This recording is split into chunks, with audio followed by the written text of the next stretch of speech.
there's a bunch of stuff here that you're outlining. I'm like, can I just send, first of all, can you start like a business church, and can I just start sending followers to you? Because you've got a lot of great ideas here that I'm thinking a lot of, especially new business owners, are completely missing out.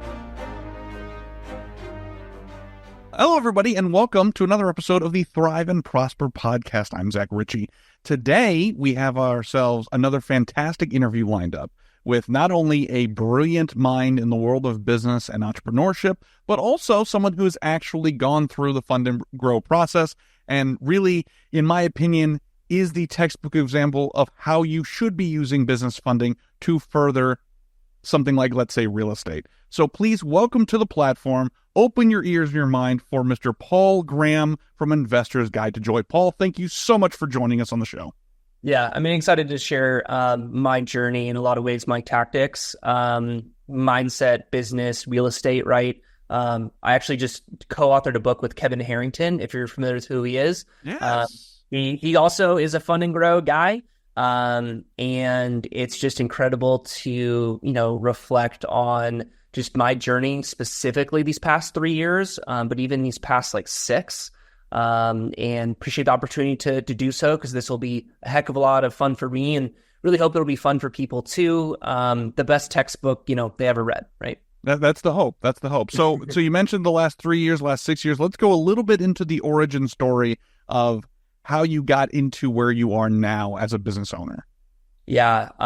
I started my business journey when I was in 3rd grade and took quarters, and went to the grocery store and got these cool like keychain handcuffs from the grocery store. And I got in trouble with the principal's office, and they said, hey, like, you can't sell stuff on school grounds. And I said, I'm not selling anything. I'm simply doing a service for other people. And they really enjoy it, and I really enjoy it. My mother was a principal, assistant principal, whole 9 yards, right? She was in that meeting. Oh. She was, well, hey, we'll just make sure this doesn't happen. Yeah, right. So that's when I just started with business. Since then, I've owned a painting franchise. I've been an operator of my own business. I've had a partnership with people. I've raised funds. I've been a W-2 employee. I've purchased real estate. I've also been a commercial real estate broker, both on like the kind of technology side, like macro, like, hey, how should we do and think about this, and learning kind of debt financing or debt structuring, things like that. And also kind of pushing the buttons of working with business owners who have portfolio of, properties or of property locations, think like leases. Oh. And so in some ways, I feel like I've lived a couple lives, but really this is just my life. And I've been able to combine these different experiences together. And people say they love hearing my story, so I share it. And yeah, here we are. So excellent. So you mentioned earlier, well, first of all, as soon as you mentioned the tiny handcuffs, I knew exactly what you're talking about. The little crank machines at the grocery store. Absolutely. Cool. Yeah, they're fun to do too. I'll buy them right now. If you've got some on you right now still from 3rd grade, I'll buy some right now. But no. So you mentioned the last 6 years, the last 3 years. And I want to talk more about that time frame, but you mentioned something very, very interesting to me, and that's you feel like you've lived multiple lives through the businesses that you've run and the journeys that they've been there. And I think that's something that some business owners really miss, that every business endeavor that you start doesn't necessarily have to be the end-all, be-all of your journey. It can be a situation where it will run from this long to this long. It will give you many lessons, and then you carry those lessons on to whatever the next project is. It doesn't have to be full commitment for the rest of your life. It's just this, whatever it is. It might be. There could be situations that are like that, but I think you've got a very healthy way of sort of framing this out in terms of living multiple lives through your businesses that you've had. Yeah, I've found it with. So I'll give you a quick example. Since we're on a podcast, we both have microphones screaming into the internet, right? For about a year and a half, I was leading a micro tribe called Leveraging Finances and Raising Capital.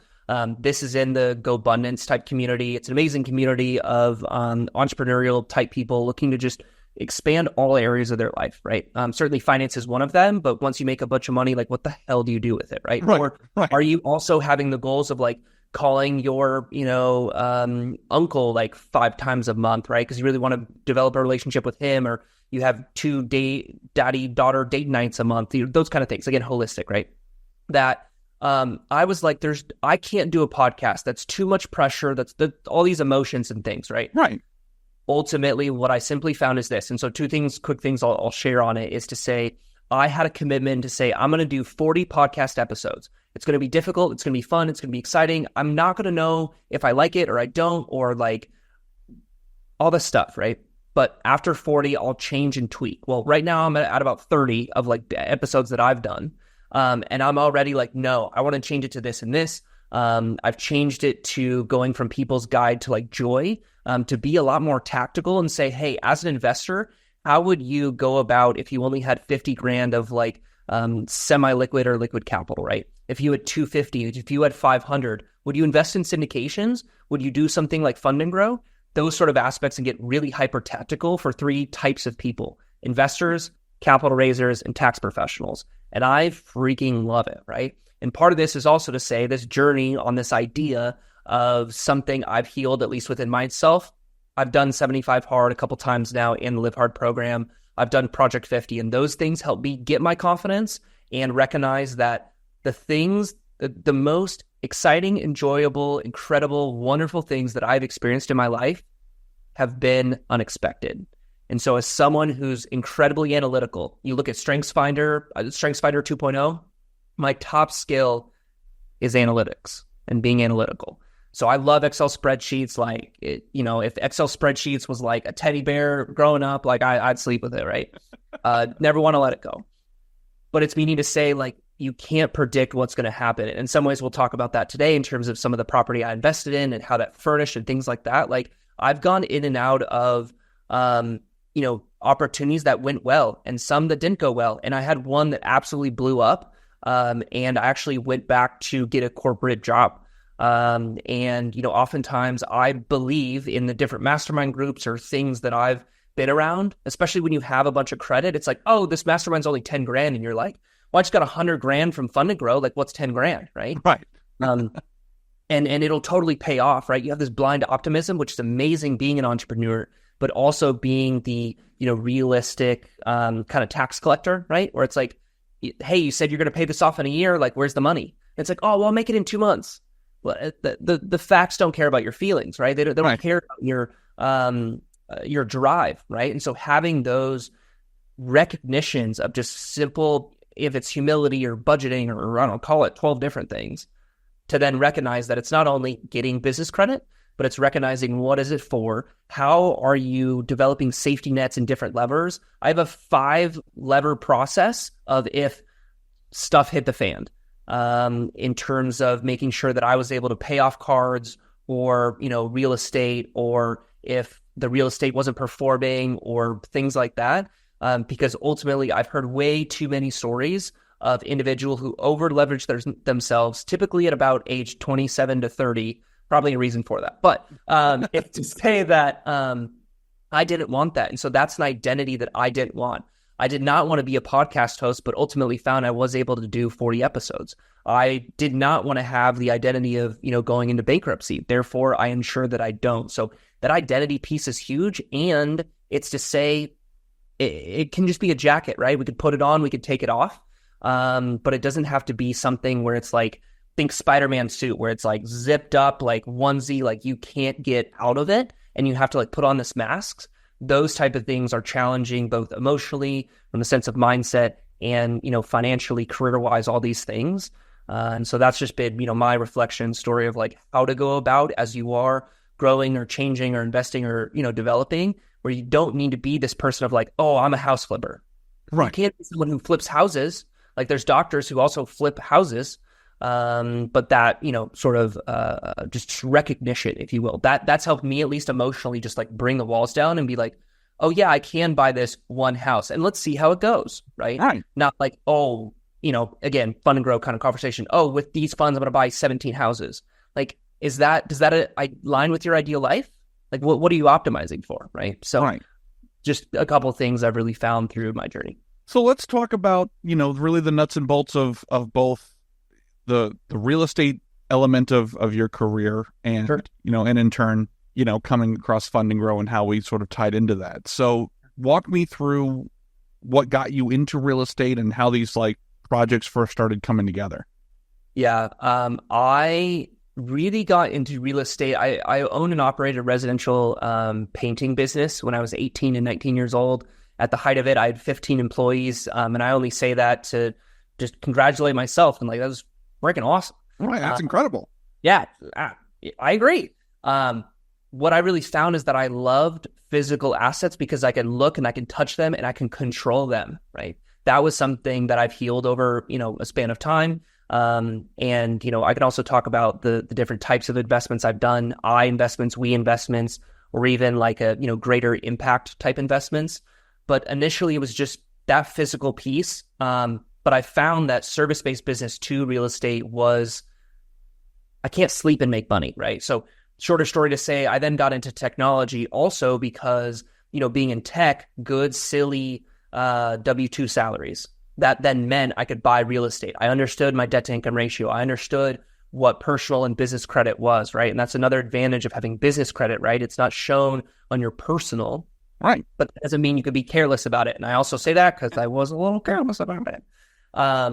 So that's kind of been the journey piece of like why I wanted the tangible aspect. Sure, there's wealth and things like that. But two things I'll share that you wouldn't necessarily know about me in terms of real estate.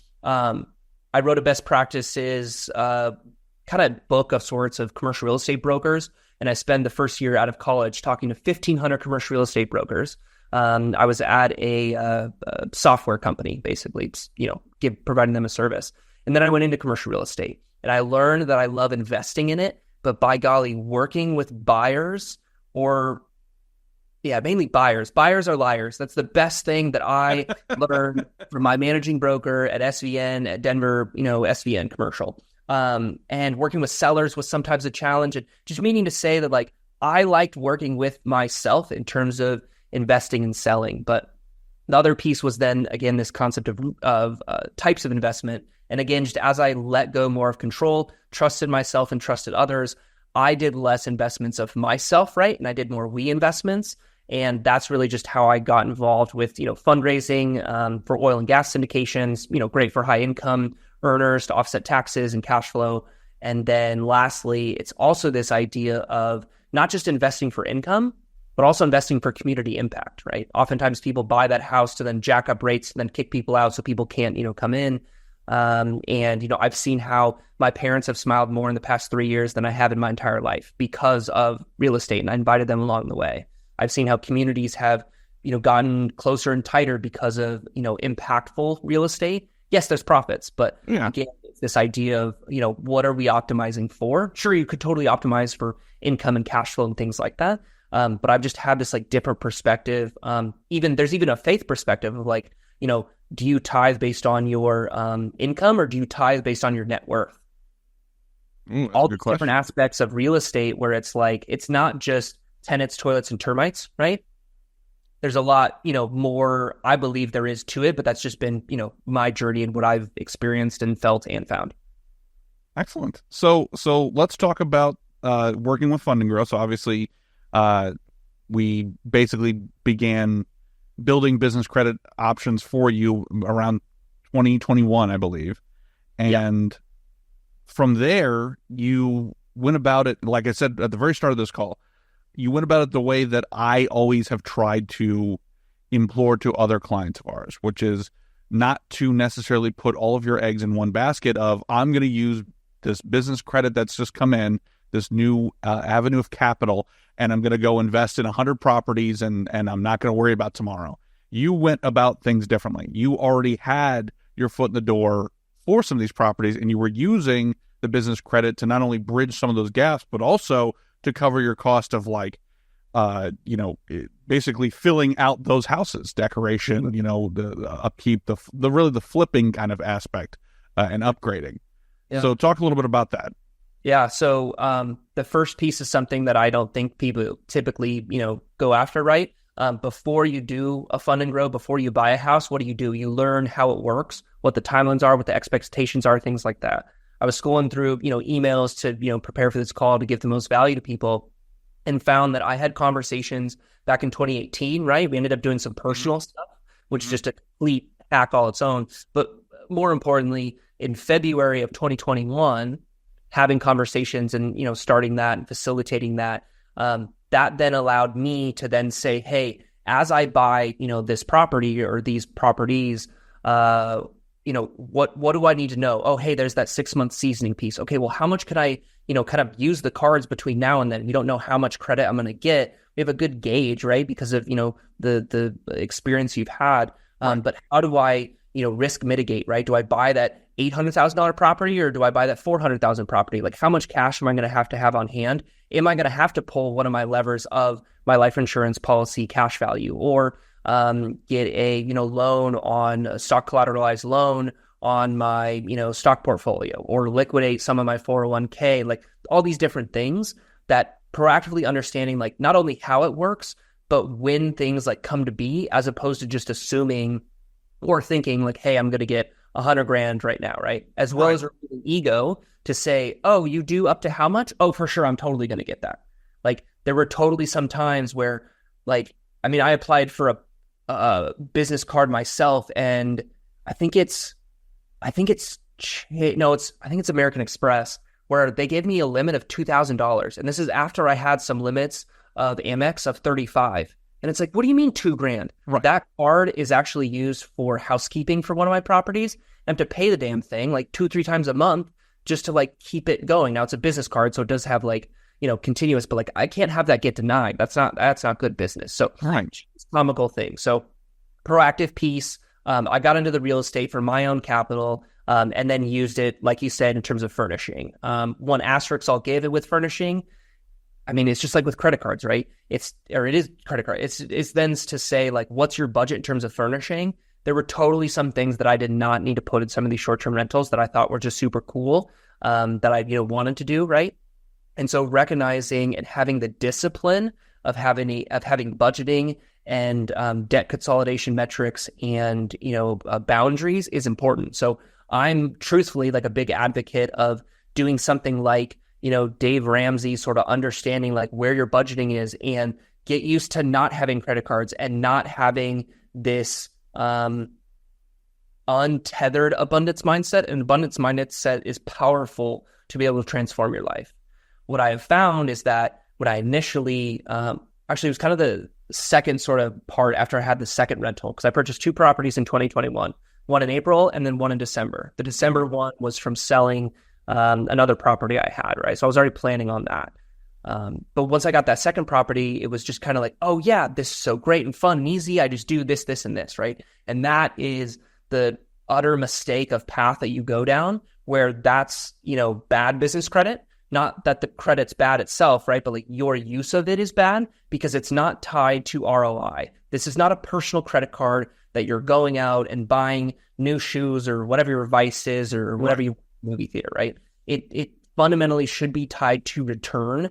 And if it's not directly tied, it should have safety net, right? So I joined a community, it's $4,000, it's $24,000, it's $10,000, whatever some of these masterminds might be, right? As an example, I should then have a distinct plan of how that's going to be paid back. Either monthly I'm paying myself back, if you will, or I'm just prepared to liquidate some sort of fund I have or something like that. Assuming it doesn't work out, but I should look at the pro forma of my life in addition to the pro forma of the property to have that payback period and have that, oh my gosh, this didn't work, experience. Because otherwise, again, what's going to happen? You're going to have an issue of having outstanding credit that doesn't then have that 0% interest because it does go away. I've only found there's been one credit card that constantly gives me 0% interest on the business side. It's Plains Capital Bank. I love that thing. I also have high limit too, but it's not just or I would say truly focus on the initial piece. Now, in all transparency, I've had 2 or 3 waterfalls where I've gone from business credit, done some re-ups with 0%, and then had a business deal go south, of which I then moved some stuff from business credit to personal credit. But again, those were plans I had. I had 80 or 90 grand, I can look, but on a personal credit. So stuff hit the fan, I could move it to personal. Now, yes, it has some implications. Right. It's not the perfect solution, but it is at least a solution. But again, I'm not someone who's going to declare bankruptcy. That is not something that I'm going to do. I will sell that property. I will, again, that kind of stuff. So those things I don't think are typically talked about or known. It's just like the initial, oh my gosh, look at the shiny object. And it's like, hey, you got to, like the car, right? You got to clean the car. You got to maintain the car. Right. You got to be prepared for the car expense. It's not just, the car you get for your 16th birthday kind of thing, right? And that's sometimes how I felt initially going into it until I got really tactical on it. And again, got hyper specific on budgeting and looking at expenses and things like that. So well, and that's one of those things that I think it's a lesson that we all have to learn when we're dealing with this type of funding is, it's very easy to fall into a sort of rhythm of, like something like business credit is now could be the end all be all solution for all of my business problems. Whereas I think what you've pointed out here is it should be really treated more as though, now I have another tool in the arsenal. Now I can include that in my other plans and levers and whatnot. But it is not I'm going to dump all of my problems onto business credit and just hope for the best. Now, one thing to jump back to real quick, you'd mentioned the second property that you had grabbed while working with Funding Grow. That you were furnishing it and upgrading it, and you said that kind of got away from you a little bit, and there were some things that, looking back now, maybe you regretted a little bit. So can you give a couple of specifics there? Was it like, you know what, I went with the TV that took up the whole wall, could have just gone with a regular TV? That could have been worth it, because I have a smaller TV in one of the rooms, and someone at one point gave me feedback of like, you should have gotten the 50-inch instead of the 32-inch, like kind of stuff. But that, pennies, right? I had it behind me, but in a lot of ways, if you're on video, you can see this sort of photo. Imagine this just being like a giant circular sand, habitat experience, right? So you could turn it, and then just like an hourglass, it would like make its own like cool design. So cool. That shit from the UK, it was $600. No, bad. Don't do that, right? Right. So, and it was, here's the thing, and this is something I'm doing actually right now with that property in the next couple months. I'm actually redesigning and adding more amenities to it, right? I'm looking at adding a lazy river and like a pedal go-kart track, maybe some miniature golf type stuff. That drastically changes gross revenue and net operating income, right?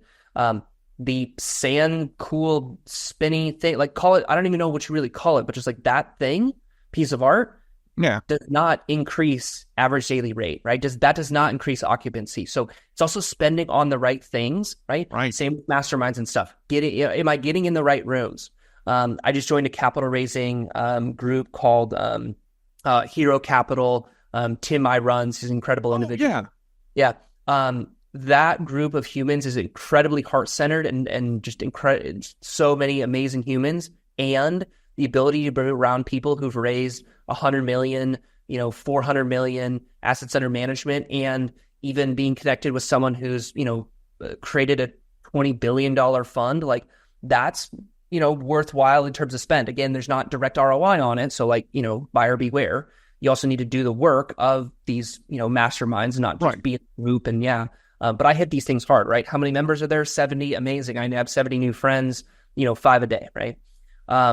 But having it directly tied to some sort of income piece is beneficial. So going back, doing it again in some ways like I would right now, I just spent $750 on having a design company for both the interior and the exterior in terms of laying out amenities and increasing ADR. Our projection is that we'll be able to, once developed and redesigned, double the gross revenue for it, right? That's a very different conversation and experience and just lifestyle than some cool sand art thing, right? You're right. So that's the biggest thing that I can, think of. Another fun one at one of my other properties is I talked to a handyman to basically build a miniature golf course outside. So that was really cool. Cost $7,000. Is it really worth it?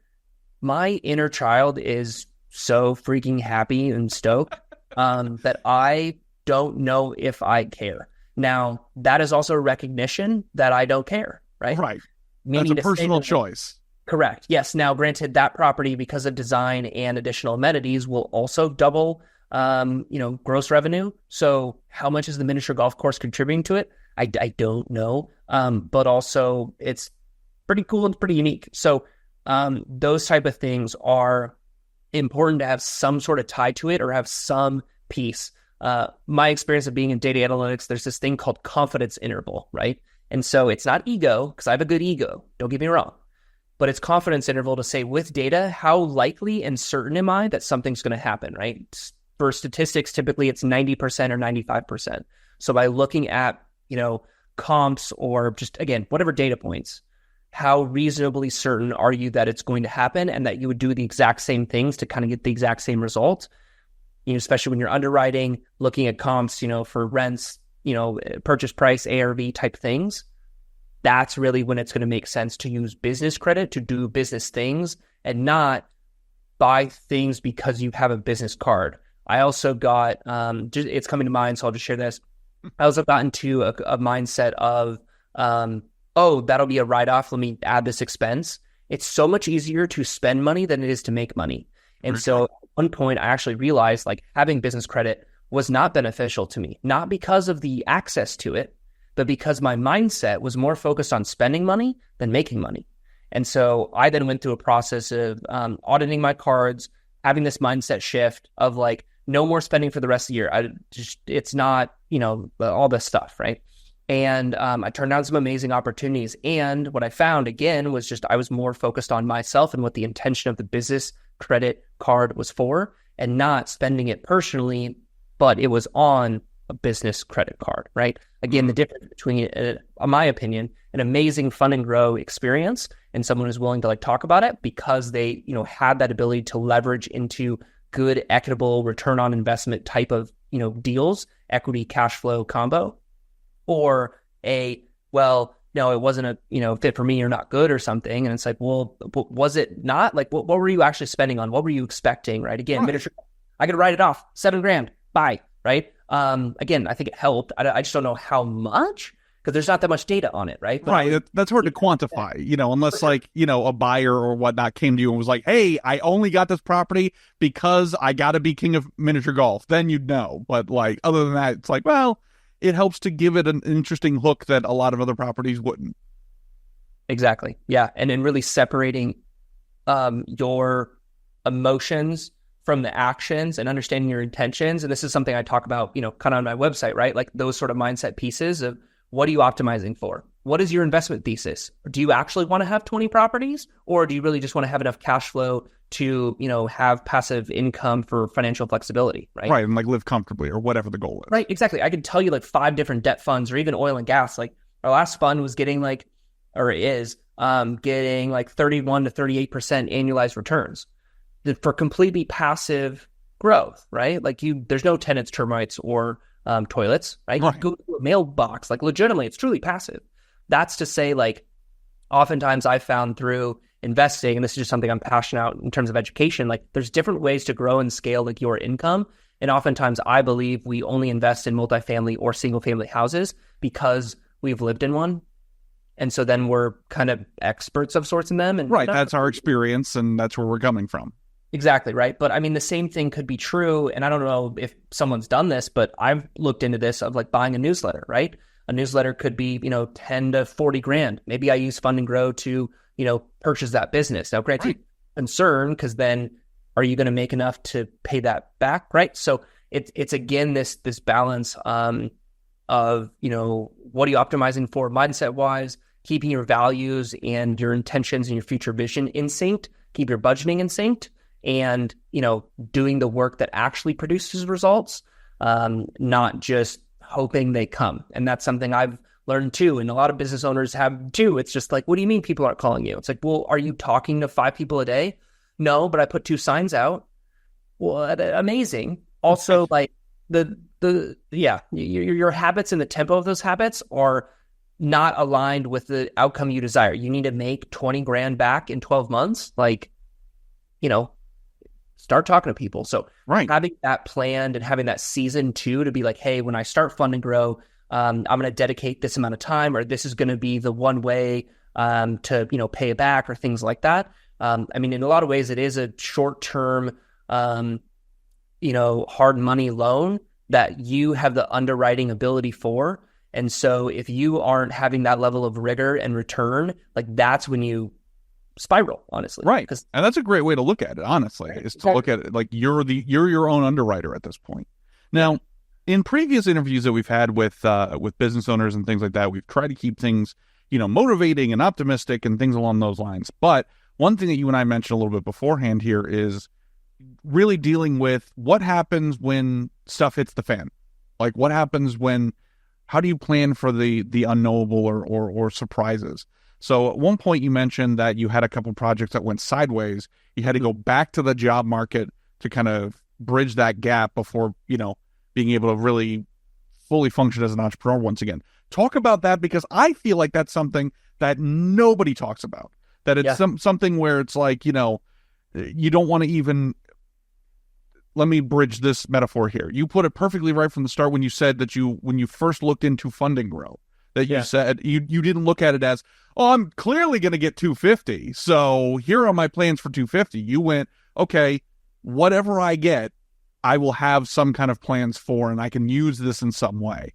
So same kind of thing. It's like everyone wants to just be like, hey, I'm going to be an entrepreneur and there will never be any problems, and that's just going to be me for the rest of my life. And that's not always how it works. So I want to talk a little bit about that, because I feel like that's a subject that nobody wants to talk about, but it is something that people should know about. Yeah. I've, off the top of my head, have been back and forth to a corporate job 4 times now, through either co-founding a software company that we ended up selling the algorithm, went back to corporate, through just short-term rental didn't take off as much, right? Or just recognizing, hey, I want to scale this more. I like what I did. I want to do this again, right? So that was in 2021. I was working at Charles Schwab. Contract ended, furnished that short-term rental in Canyon Lake, and then said, I do want to, go continue to, provide income from a W-2 standpoint so I can buy more real estate. That's really truly what it was. And then had a previous coworker reach out to me and had an amazing experience building a fiber internet company in the Woodlands for a bit. And then again, bought that, at the time it was the third property at the end of 2021 through 1031. From that, I've mainly been in fintech, building kind of digital products there, and just the type of roles I'm in and the exposure I have tend to be an early, team consolidation thing, right? And I get let go in some fashion. So in some ways it kind of just happens, right? Where I've also been like, well, hey, I want to hedge, right? I've also gone back to corporate because I wanted to learn how to build better software. There was a time where I was like, hey, I just want to build this real estate news and data aggregator. Let's go build better software, right? And ultimately, I was paid more than I'd ever have to pretty much do the less I've ever done. That was just kind of the company sort of dynamics. And so part of it is also knowing what types of companies to go for and the types of people you're around. It's not just the income, but it's also like, can I maybe do this job with something else, right? Can I enjoy these, people just as humans and not just regret every single day, right? That's not a job or a W-2 issue. That's a people and maybe a job issue, or maybe a function issue. Maybe you don't want to be the manager. You want to be the individual contributor. But ultimately, I've just found through the different masterminds I'm in, probably like 6 or 7 at some point, that everyone's like, leave your job. It's so exciting. It's so amazing. You did it on your own, right? And yeah, no one, I think, really talks about like going back to a W-2, but it's like also, what is it for? I've gone back to a W-2 and in some ways, honestly, treated them kind of like a consultant. Hey, you want me to do X, Y, and Z? I'd love to do, R and P. Oh, no, you don't want me to? You don't? Oh, okay. So what I'm hearing is that I should not be doing these additional things that I'm super passionate or interested or excited about. No, okay, you just want me to do this? Okay, great. Then I'll just do this stuff, right? It's also a good way to gauge, how your performance is in some ways. Now, you do those things very well, but there's different reasons ultimately of why I've gone back. I've also heard of some people and have thought to myself, like, as, years go on and, have children, maybe I do want to go back and have some of those benefits of insurance or something like that, right? So oftentimes, again, it's this idea of like control and like, if this, then this, when in all reality, we really truly just want like the best life. And that could be the remote job by the beach. You always wanted to live by the beach, like go live by the beach. Oh no, I got to have enough real estate and cash flow and equity to do that. It's like, why? And so I found that either giving myself permission, understanding the logistics, or letting go of control were like the three things of how I was able to break free from like some seemingly matrix of I'm either self-employed or I'm like in a W-2. And I'll share this quick story of I was at one company. They wanted me to basically build this mobile app for it. It didn't make sense. Mobile apps don't have high engagement. It didn't make sense for the industry, all this stuff. I wanted to build one, don't get me wrong. But because I had real estate, felt very comfortable. I also had a good relationship with the CEO and the executives to say, hey, like, we should not do this. And this is a personal opinion. This is a professional opinion. I've also talked to other people and they say we shouldn't do it. We shouldn't do it from an industry perspective and for how much it's going to cost. So if you would still like to do this, I'll go forth and march, right? Also recognize the results we're going to get are probably about the same as if you were just to transfer that $150,000 into my bank account. You have my bank account information. So like, which option do we want to go with? Just right there. It's fine. Yeah. Almost. So close. I would have had Fund and Grow and 150 grand. That's true. Yeah. It's just to say like how we approach things is really not a sense of, shame or concern or defeat. It's really just the process. And that's a big thing I've learned from different autobiographies of people where they've just, reset, redid, went back at it and they learned a lot along the way and they met different people too. What if your next business partner is at that next company that you go back to, right? It's this idea that like hard work does not always equal success. And again, the most amazing, wonderful, incredible things of my life have happened unexpectedly. So those things have really, helped and shape and form me. It's also a lot easier to get, conventional type loans, right? Or even a second lien when you have a W-2. So honestly, I've played this game of like going back, having hedging, facilitate, have things go. Right now I'm in a season of, it looks like I need to probably pay off 30 grand of personal credit cards. Cause had kind of an event that had everything on business cards, things were going. Both those properties actually were not performing as they should have from a pro forma standpoint. Increase of competition, decrease in, it was another increase in property taxes and decrease of just people renting, right? Ultimately, right. Some of these properties were actually underwater. Like I had these two short-term rentals that were going to basically net, I don't know, call it like 20 to 30 grand each, right? Like I can pretty much live off, 60 to 90 grand. I lived a great life, especially with credit card points. Like anyways, right.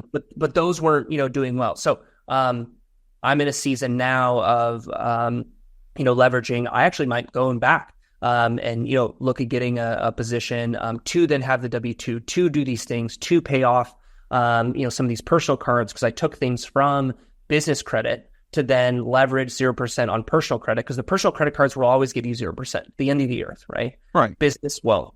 And so recognizing that too and planning for that of keeping it business, but if you have to then do personal, I wouldn't recommend doing personal because it just, causes some issues. And again, it's maybe investing in things that you shouldn't.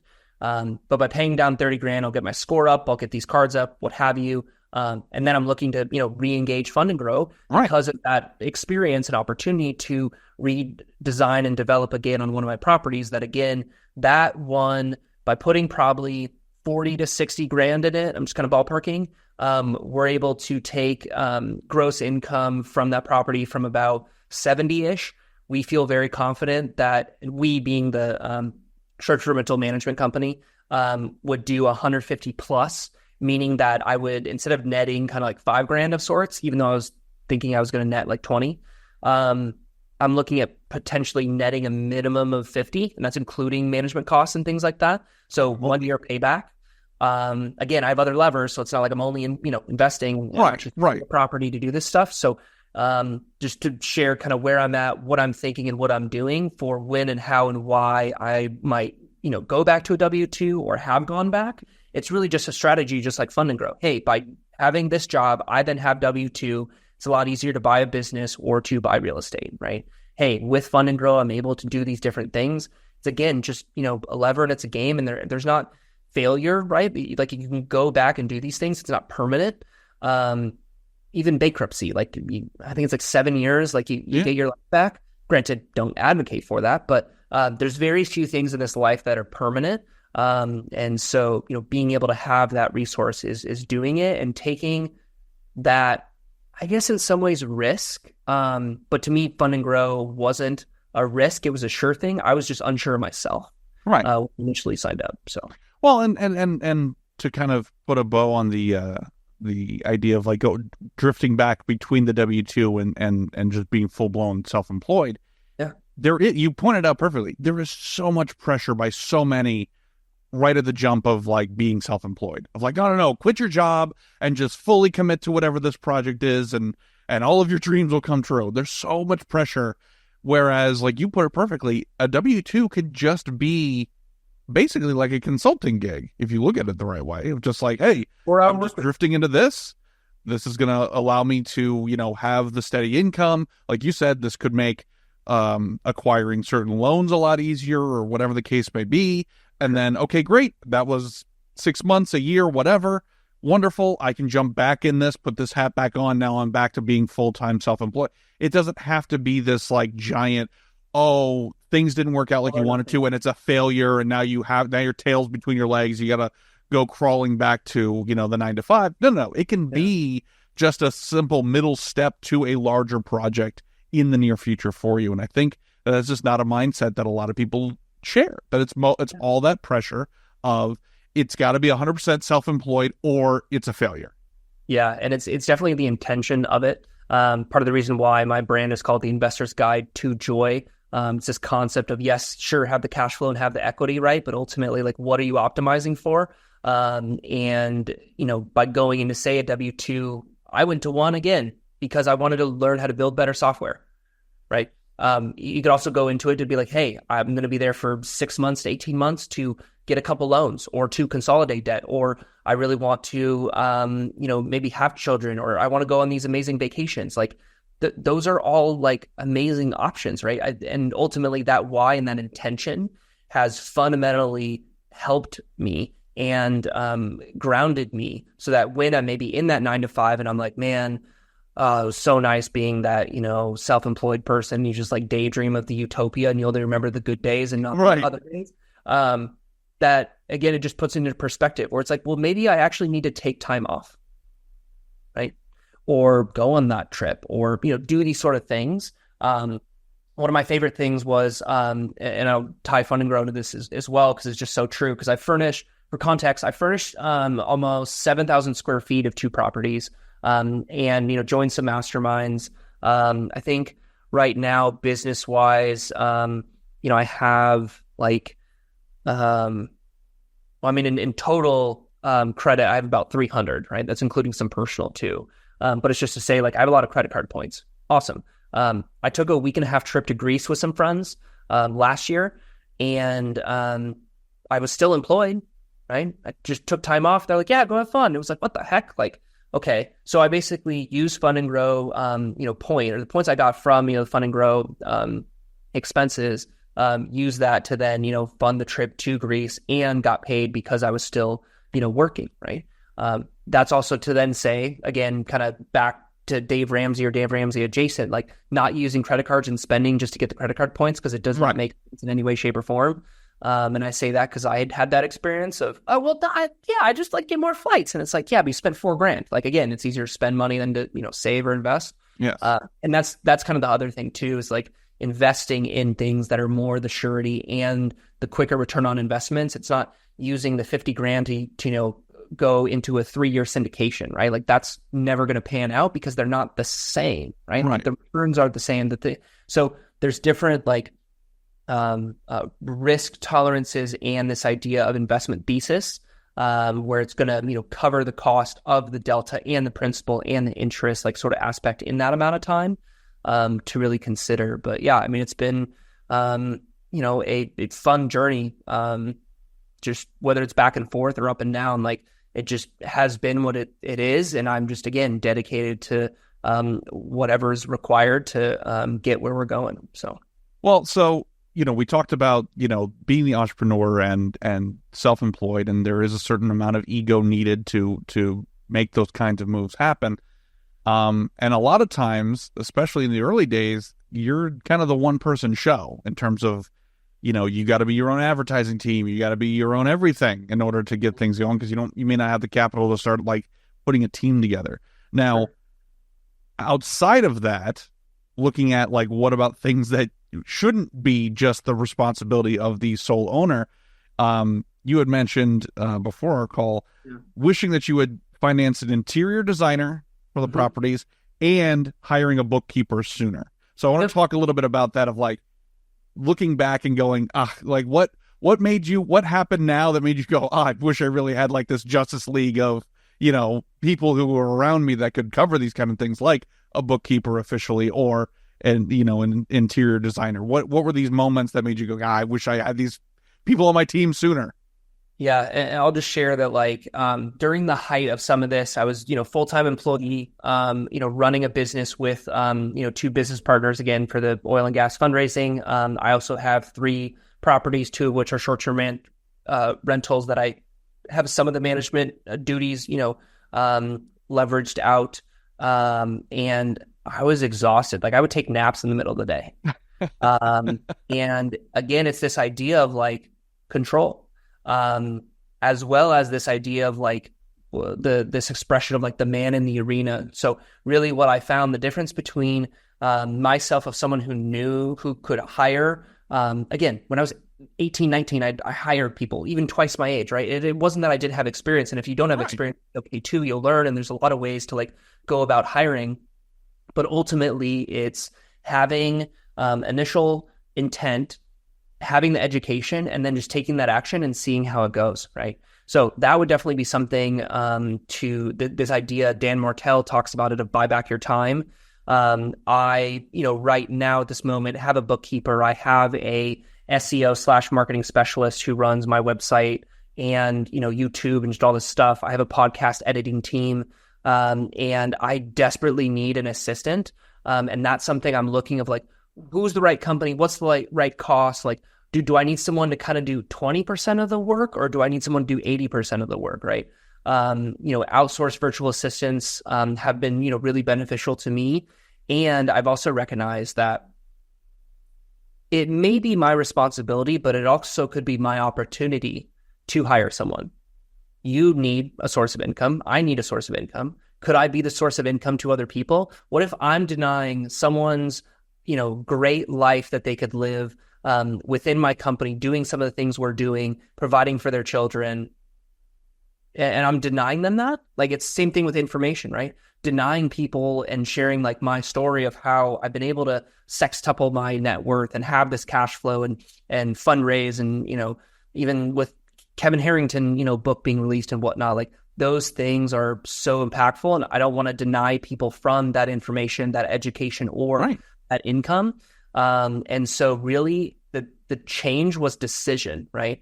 And quickly referencing the W-2 piece, there also was a time when I was, went back to kind of learn how to build better software. I then became my own VC fund, right? Hey, great. I have a little bit more, a lot more excess capital. Awesome. Like, how much is this person a month? Amazing, right? You're de-risking the, situation of what you're going about.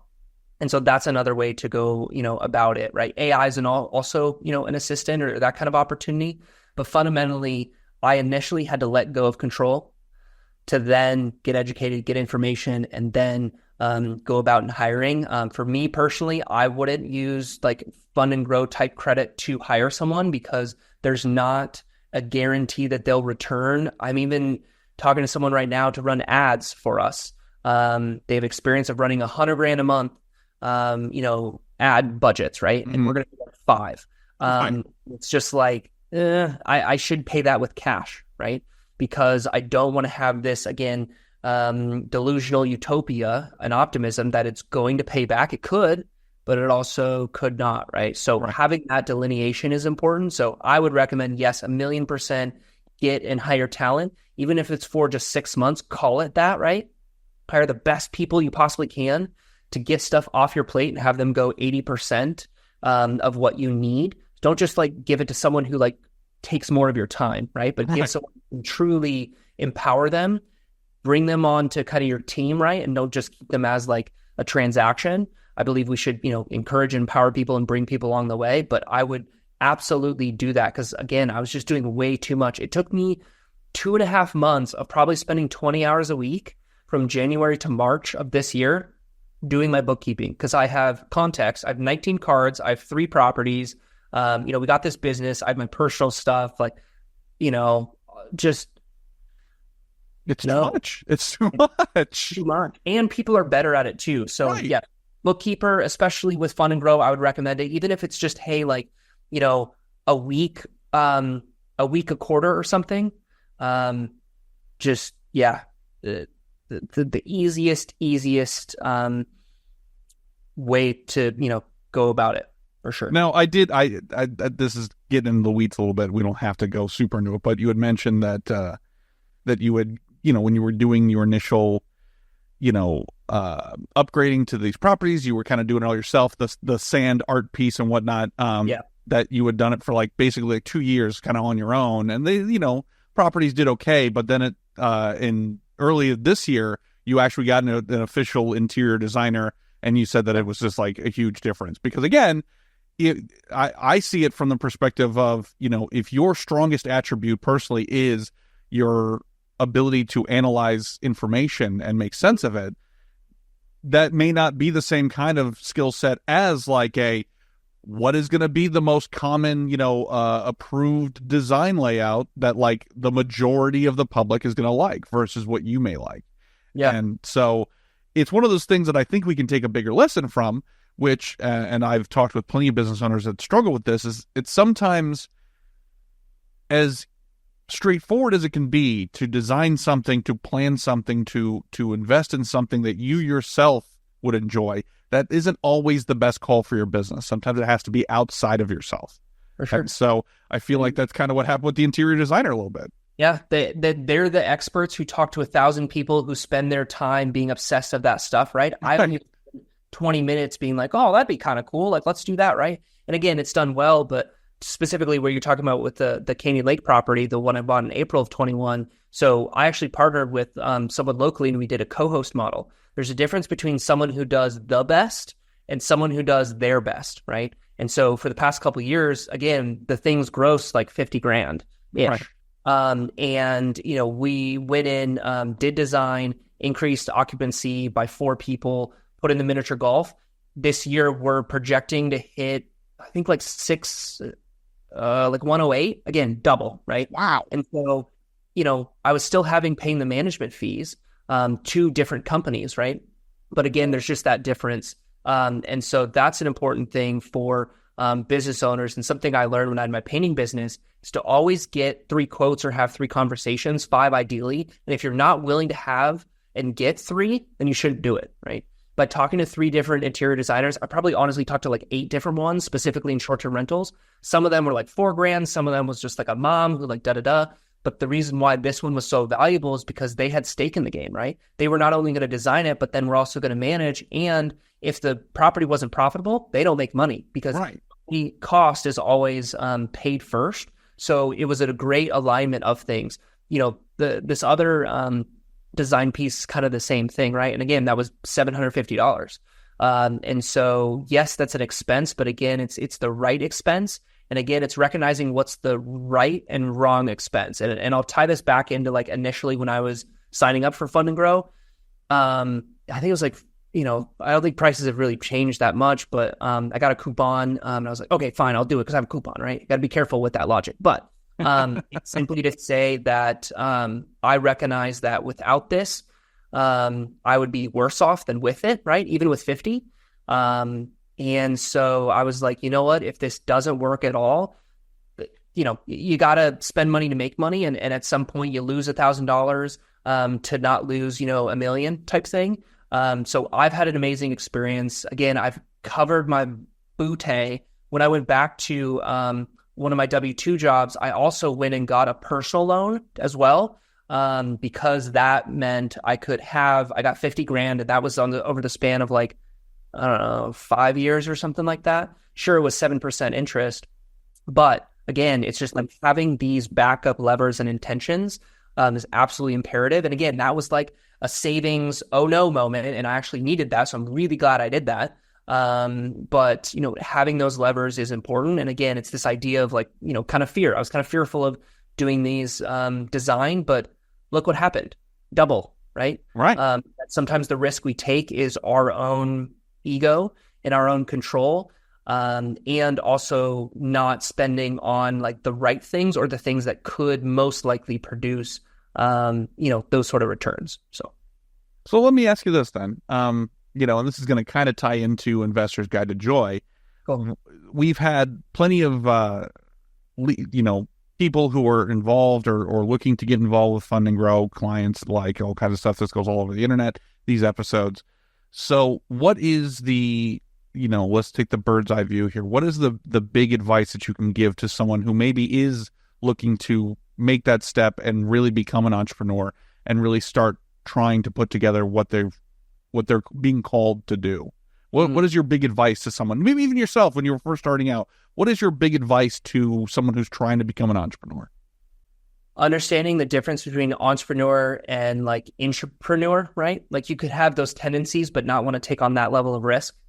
In my co-authored book with Kevin, which is on my website, I talk about like the 5 things all entrepreneurs should, know, right? Certainly try entrepreneurship. It's absolutely not for everyone. And that's why my brand is very much focused on, keep the W-2, but work with the right people who you're able to be around and have the time off and do these things. And you have that passive cash flow when, you get laid off or you want to leave, you can, right? As opposed to this chaotic, like, no, I'm going to wait till I'm 65 to access these millions of dollars. Like, no.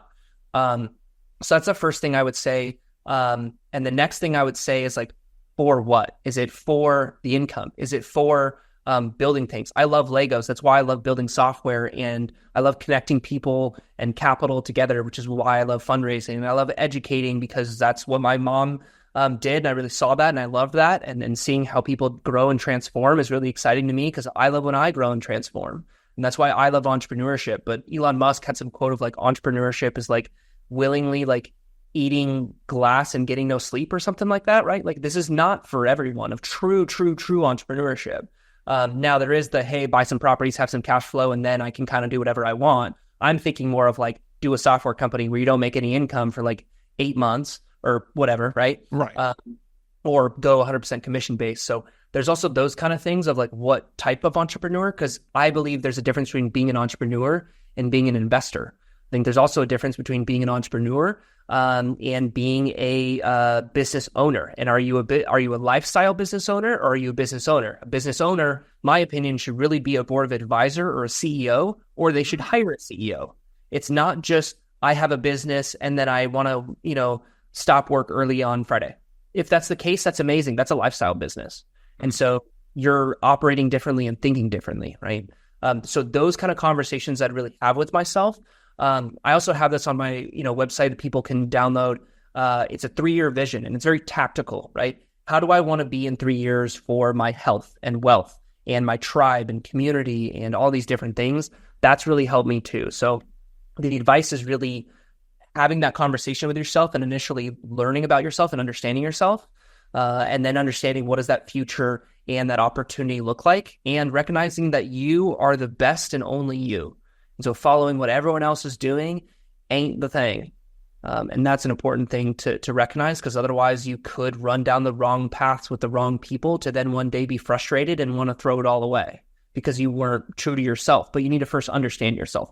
Again, something I outline in my website of like kind of the 6 stages of joy that I'll be releasing more on, and how to really find joy in things of understanding yourself, doing controlled trials, being, going through uncontrolled trials, which is just life, loving the walk, not being tied to outcomes, right? Being the ruler in yourself, your community, your home, and your workplace. And then also being the sage, right? Like giving back, things like this, right? Like I believe our conversation will radically transform someone's life of either doing Fund and Grow, or maybe they're like, you know what? I shouldn't do this. I should just sell my house with my family and go live by the beach. I don't need to buy 4 more properties. Amazing. Like reach out to me on socials or on, my website and tell me.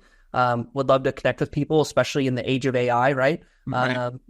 But those are definitely the things that would come to mind. And then it's, someone's journey of what kind of the next steps are. So, well, great segue here. So Paul, please let everybody know who's listening, how they can get a hold of you. Obviously, Investor's Guide to Joy is huge, but, social media, whatever plugs you want to give, the floor is yours. No, I appreciate that. I mean, ultimately, yeah, Investor's Guide to Joy is the place to be. It really goes through my story. I even show like when and how I invested with Fund and Grow and how that grew and changed my portfolio. And, times I've been to jobs and left jobs, different exercises and resources, mindset blogs, financial blogs. My desire really is just to help educate people on investments to help increase their income and also increase their experience for joy. So understanding yourself and also leveraging your finances like Fund and Grow. So website's definitely the best. All my socials are, linked there. My intention for each social is to have kind of a slightly different sort of channel or like version or more like insight into me, right? Okay. Some will be a little bit more faith, fitness, finance. Others will be more, capital raising, right? So it's more just like, what are people curious about? But definitely investorsguidetojoy.com is the best way to start. And then, trail from there. But as people, connect with me, tell me where you came from. Getting random requests from people is just not my forte. Saying, hey, I learned about you on this or saw you on this. Like, amazing. Let's have a conversation, because I believe with people, we can, again, grow and change our lives. We just need small bits of information, and that would drastically change our life by 1 degree. Totally agree. Well, Paul, thank you so much for joining us here. And thanks to everyone who's listened to us here.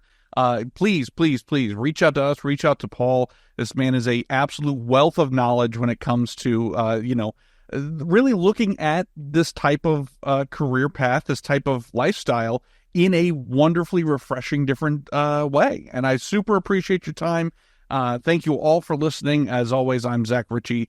Thanks to everyone for participating and commenting and sharing the Thriving Prosper podcast. Until next time, continue to follow your business dreams. Bye-bye.